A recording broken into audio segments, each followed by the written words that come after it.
I need to tell you guys a story about how I was almost blackmailed recently, mainly because I don't want anyone else to fall for this really weird influencer scam. It all started a couple weeks ago when I got an email from this company called Newai. If you don't know, they make like loungewear, bras, undergarments, things like that. And I actually mentioned them in one of my past videos because I wear their bras all the time, really comfy, love them. And sometimes when you order from a company and you talk about them, since they have your email from the order that you made, they'll email you and just say like, oh, thank you for the shout out.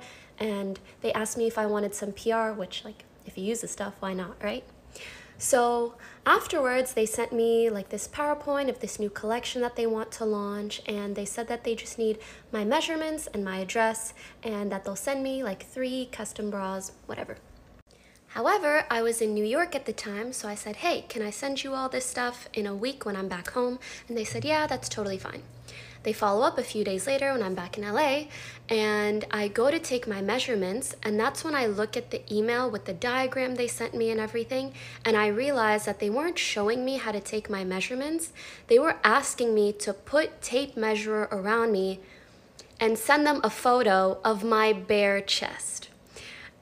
No company is going to ask you to send them a photo of your yitties. So that's when I realized this whole time I've been speaking to a scammer.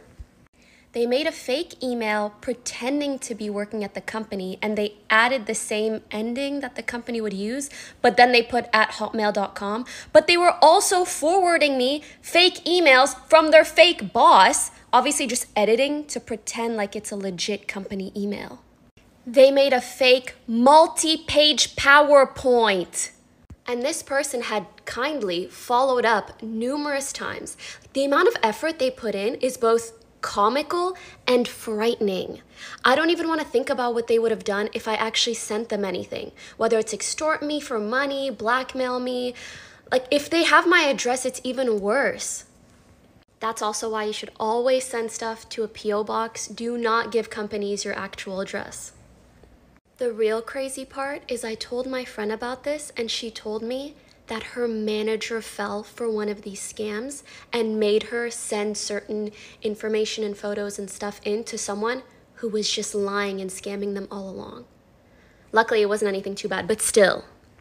Please take this as a precautionary tale to really always do your due diligence with whoever you're working with online.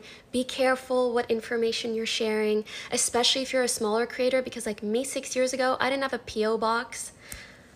And never trust someone with a Hotmail.